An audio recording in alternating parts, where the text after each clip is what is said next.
செவ்வாய்க்கிழமை வந்துட்டா போதும், கட்டப்பைய தூக்கிட்டு நானும் என் ஃப்ரெண்டும் ஃபிஷ் வாங்க வெட் மார்க்கெட்டுக்கு கிளம்பிடுவோம்.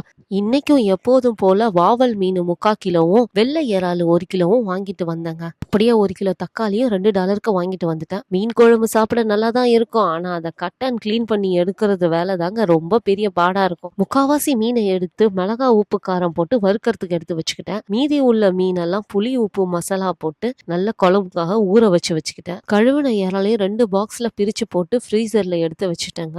அப்படியே மசாலா தடவுன மீனையும் கொஞ்ச நேரம் ஃப்ரீசர்லயே வச்சுட்டேன். மீனை இன்னைக்கு தவால ஃப்ரை பண்ணாம கொஞ்சம் ஹெல்தியா ஏர் ஃப்ரையர்ல ஃப்ரை பண்ணலான்னு ஏர் ஃப்ரையர்ல ஃப்ரை பண்ணி எடுத்துக்கிட்டேன். வீட்டுல மாங்காய் ஒண்ணு இருந்துச்சு, ஸோ அதனால மாங்காய் போட்டு இன்னைக்கு மீன் குழம்பு வச்சிருந்தேன். சும்மா டேஸ்ட் வேற லெவல்ல இருந்துச்சுங்க. இன்னைக்கு எங்க வீட்டு லஞ்ச் மெனு என்னன்னா ஹெல்தியான ப்ரௌன் ரைஸ் சாதமும் சுவையான மாங்காய் போட்டு செய்த மீன் குழம்பும் அவிச்ச முட்டை வெண்டைக்காய் கூட்டு வறுத்த மீனும் வச்சு சாப்பிட்டாச்சு. வீடியோ பிடிச்சிருந்தா லைக் அண்ட் சப்ஸ்கிரைப்.